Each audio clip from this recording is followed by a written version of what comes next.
Today on X-Play, the very best from E3 06. Play with your Wii. It's game time.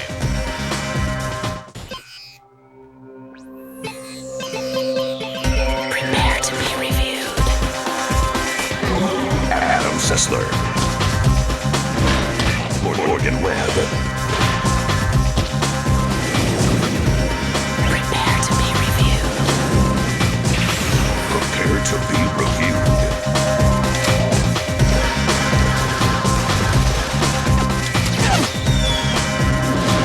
This is X-Play. They just won't leave the convention center. It's Adam Sessler and Morgan Webb. Hello and welcome to X-Play. We're here at the LA Convention Center, dressed very fancy to look back at the highlights of E3 06. From the giant Optimus Prime at the Activision booth to that girl who tried to cut in front of me for Natsume swag, we're bringing you the big stories from E3 06. I hate her. All in convenient, chewable caplets. We'll hit all the next-gen consoles, the almost retired consoles, PCs, handhelds.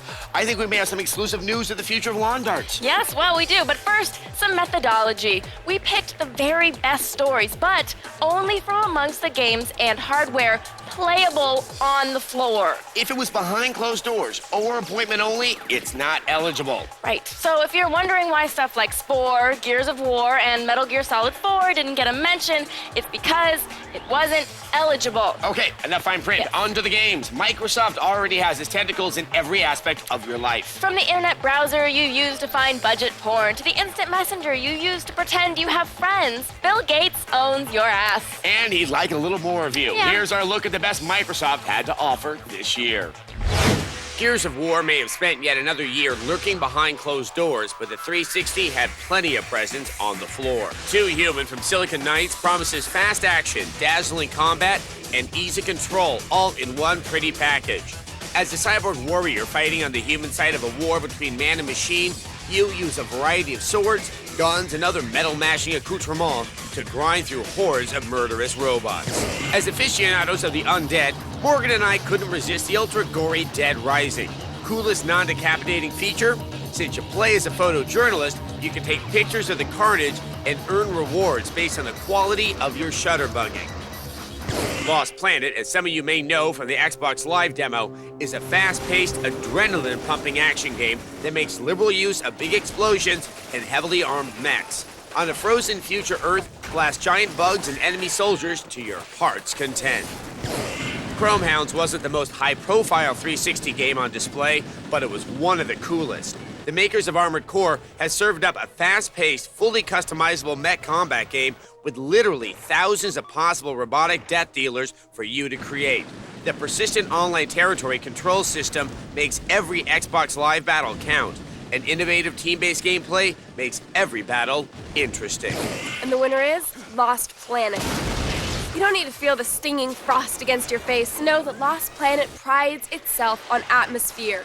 A variety of weapons, ugly enemies, and fast action can take any game far in this world. The best games, however, put you into the action with every blast and barrage of insect monsters flying at your face. Lost Planet delivers not only a solid game, but an experience that keeps you coming back. Find your mittens now before you get lost in this ice world. With Grand Theft Auto 4 launching on the 360, I'm comfortable with Bill Gates owning my soul. You know, I'm only willing to lease it. I need to retain ownership in case I ever decide to sell my soul to Satan later. Okay. Yeah. Speaking of grossly unfair commercial transactions, let's talk about the PS3. With a fully equipped unit costing $600 before taxes, peripherals, or software, you've got to be asking yourself whether it's worth it. Yeah, but the PS3 looks a lot better up close than it did at the press conference, and Sony still has a bunch of quality games left to launch on the PS2. And here's our look at the best from Sony. Resistance Fall of Man continues Insomniac Games' tradition of over-the-top weaponry and fast-paced action. This time in an alternate timeline beset by mysterious militant monsters with a mad-on for humanity.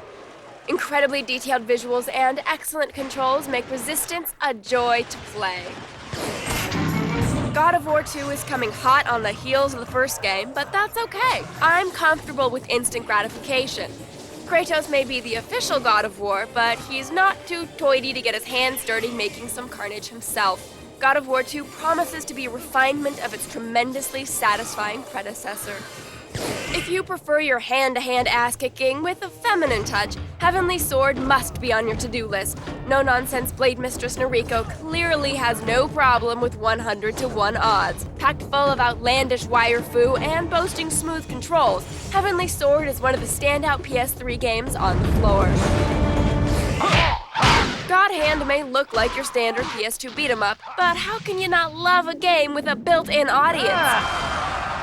Whether unleashing entirely unreasonable combos or knocking thugs into the stratosphere, God Hand was one of the most entertaining games at E3 this year.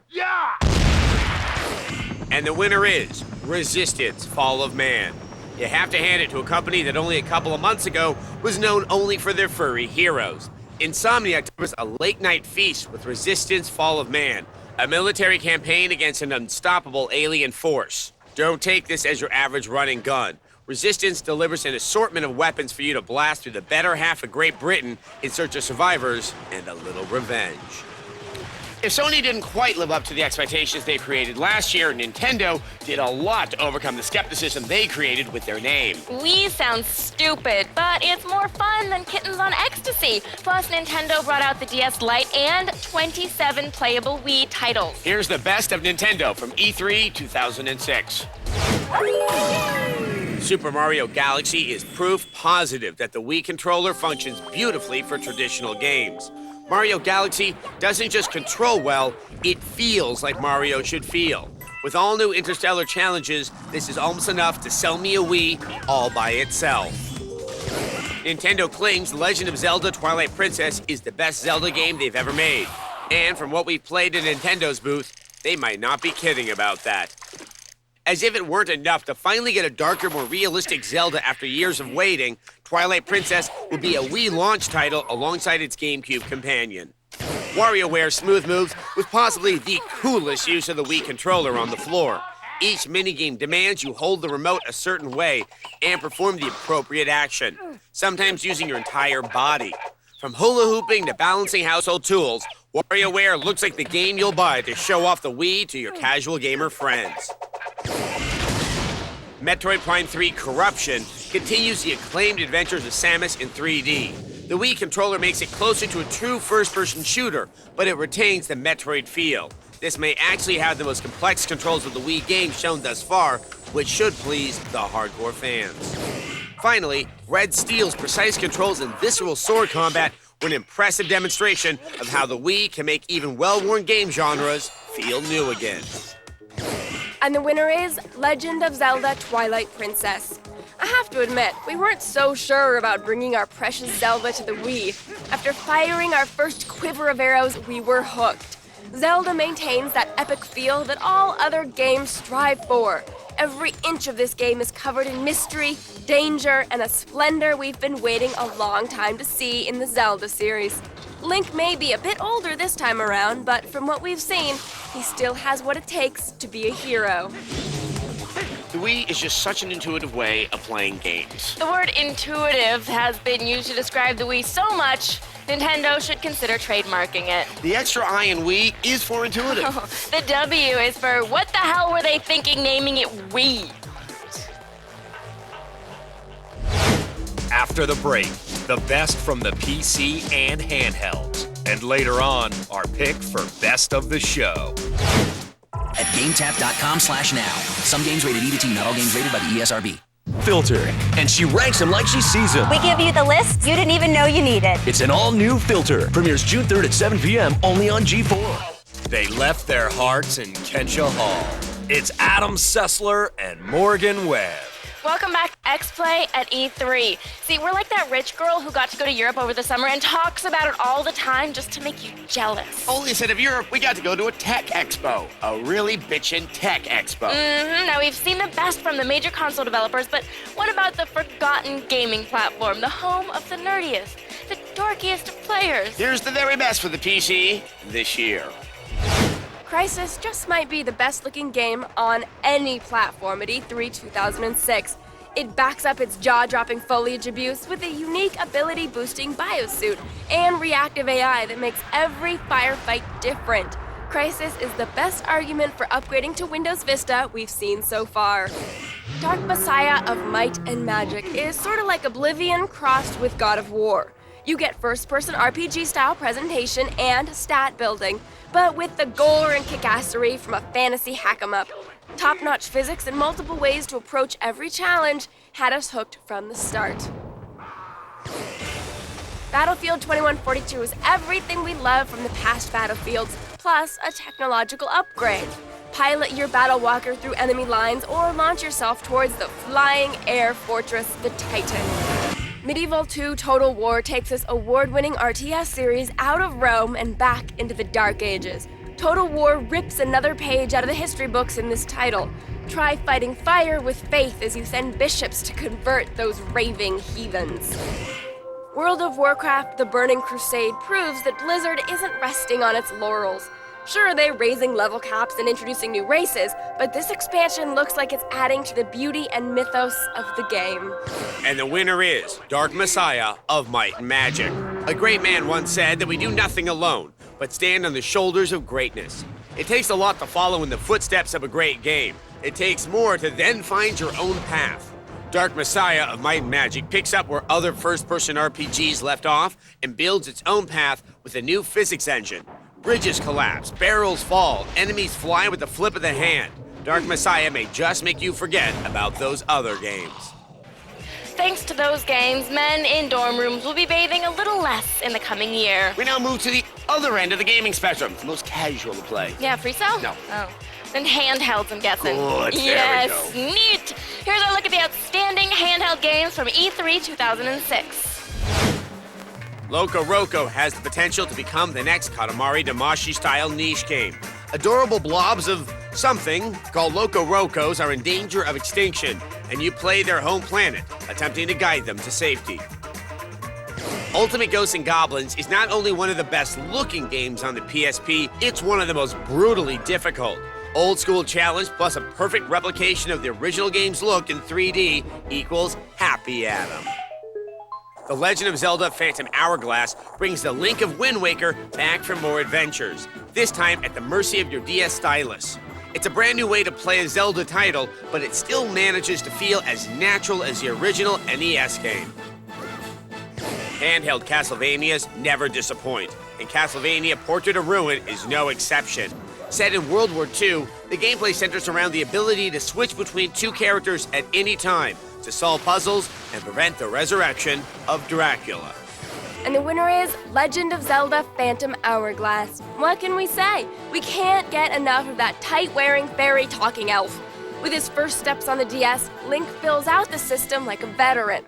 His boomerang loops and weaves around objects as it follows the path we set for it. The map slides between screens as we jot down notes of our adventures, from sea to shore. Phantom Hourglass is one of the rare DS games that not only looks good, but takes full advantage of the touchscreen technology. Without the flashy graphics of the consoles, handhelds have had to compensate by focusing on the fundamentals of gameplay. It's sort of like the way Jessica Simpson is the prettier sister, so Ashley Simpson has to focus on being a better lip syncer / fake rocker. Essentially. Up next, the best multi-platform games, most original game, and our pick for the best of E3. 580-8170. Call now. Strangely intrigued by the endgame, it's Adam Sessler and Morgan Webb. Welcome back to X-Play. We're taking a look back at the biggest stories from this year's E3 and condensing it down to bite-sized portions for those of you without attention spans. It is essentially our third-grade book report version of E3. Yes, let us now turn our attention to the best games from E306 that will be coming out on multiple platforms. Phantasy Star Universe takes another swing at the RPG genre by letting you bring a couple of friends with you on your adventure. This year was all about customization. From eye lines to job classes, Phantasy Star Universe allows you to shape your characters as well as their destinies. Tom Clancy's Splinter Cell Double Agent takes Sam Fisher out of the shadows this time around as you play as a spy working for a terrorist organization. There's nowhere to hide when you're in the middle of the action. It's a fine line Sam Fisher must walk between becoming a hero or another common criminal. Huxley finally allows you and 199 of your closest enemies to run wild in this massively multiplayer frag fest. This run and gun adds just a twist of RPG to the mix by allowing players to gain stats and special items through missions. Forget the elves and grab a shotgun in this MMO. Madden NFL 07 is the bedrock of sports games that all consoles depend on. From flipping your Wiimote for that perfect pass to giving your original Xbox one last fleeting breath, Madden has always brought solid gameplay along with strategy, no matter where it may roam. And the winner is Tom Clancy's Splinter Cell Double Agent. Let's face it, everyone sneaks around in the shadows. Splinter Cell forges the new path into the light by taking a step into the dark. Installed as a double agent in a terrorist organization, Sam Fisher will be forced to make hard moral choices to serve his country. The gorgeous visuals and edgy ethical aspect to the storyline have us counting the days to release. We come to E3 every year, and a lot of it can get, old. Another Tony Hawk game, Right. another Final Fantasy. Yeah. Sequels and sports games, they get derivative. Yes, and that's why we'd like to take some time to salute the most original games from this year's E3. The aggressively strange Viva Pinata has you building a garden of delights in an attempt to attract sentient pinata animals to your pastoral abode. Customize your pinatas and trade them online, or just allow them to be ripped apart and then feast on their delicious candy centers. Capcom had several non-sequels on the floor, but Lost Planet was by far the most impressive. This game was so much fun and so polished, it's hard to believe we have to wait until 2007 to play the whole thing. The adorable Loco Roco has already rolled its way into our hearts and put smiles on our faces. Loco Roco is not only quality entertainment, but it's so charming it can actually improve your mood. Wii Sports isn't the most original of subjects, but you've never played baseball, golf, or tennis quite like this. It feels incredibly natural, and despite the simplicity of the visuals, the physics are dead on. And the winner is Loco Roco. Loco Roco takes a simple design and stretches it to its limit. This roly-poly little Roco may seem easy, but appearances are deceiving. Using only the left and right shoulder buttons to guide your way, you'll need to maneuver this little Roco through a twisted and quirky pastel land. With its unique mix of puzzle and music, Loco Roco may just win over a few fans as it bounces onto the PSP. A tasteful measure of screwy insanity makes any game better. Yeah, it's like serial killing. If you want to do it well, you've got to do it with a little bit of flair. And for the ultimate union of inventive ideas and skillful execution, we've got our Best of E3 award. It's after the break, which is why you should stay around. Up next, our pick for the very best of E3. We know your world. We know your world. So we have permission to attack it. Attack it. An all-new Attack of the Show. Tomorrow at 7 p.m. only on G4. Tomorrow, late night television gets a little bit darker. Introducing Midnight Spank, a new nightly hour dedicated to all things outrageous. Every night, a different show. Midnight Spank, tomorrow at 12 midnight, only on G4. They've had all the expo they can take. It's Adam Sessler and Morgan Webb. Welcome back to X-Play. Now we're looking back at the best stuff from this year's E3. Now is the moment when we, callous game reviewers that we are, open our hearts to name one special game, console, or concession stand, frozen beverage, the very best thing at E3. It's always a difficult choice. At an event this big, it can be hard to keep things in perspective. But we are very professional journalists. Yes. Don't doubt us. Here are the picks for the best of E3 2006. As each delicate leaf falls through a rain of bullets, Crisis reminds us what we mean by next gen. Everything from the scope of your gun to the power of your stride is at your command. Crisis proves to be one of the few first-person shooters where you'll need to use your head to keep it on your shoulders. The Legend of Zelda Twilight Princess. Oh, how we have longed for you all these years. You teased us with your fine new wolf coat. You serenaded us with bowstrings from the interactive Wiimote. The Legend of Zelda series has never failed to astound us, and this year looks no different. Tom Clancy's Splinter Cell Double Agent, a series that defined sneaking around in shadows, takes Sam Fisher into the harsh light of reality. Gameplay this time around puts our favorite spy in harm's way by focusing on more action. How far will you go to protect your identity? You can't watch Dark Messiah of Might and Magic without thinking about its similarities to Oblivion. But being compared to one of our favorite games of this year isn't bad. Take the game a step further with a physics engine and a graphical overhaul that puts other games back into the Dark Ages. Resistance Fall of Man may be Sony's last stand against the rising tide of other consoles, but they couldn't have picked a better soldier to lean on. As you race through the ruined remains of humanity, you'll pick up survivors while squeezing off shots from a variety of weapons. Resistance Fall of Man may save humanity from aliens, but can it save the PS3 from its own price point? And the winner is The Legend of Zelda, Twilight Princess. If you feel about a deja vu coming on, that might be because Twilight Princess won this award last year, too. But you don't two-peat on X-Play for nothing, and the advent of the Wii brought a lot to the Zelda table at E3 2006. The Wii controller pulls you further into Link's world than ever before. The game looks better than ever, and the dungeon on display at the show was a tantalizing taste of the treat in store for us this fall. It's all over. Now we will sleep the sleep of the weary E3 attendee. Sure, next week we have to go back to reviewing Mega Man games and World War II shooters, but the quality stuff we've seen over the past week makes it all worth it. We can't be certain how great these titles are until we get a chance to review the final versions. Right, so keep watching, because if they end up sucking, we'll need someone to complain to. That's you. Yeah. Wow.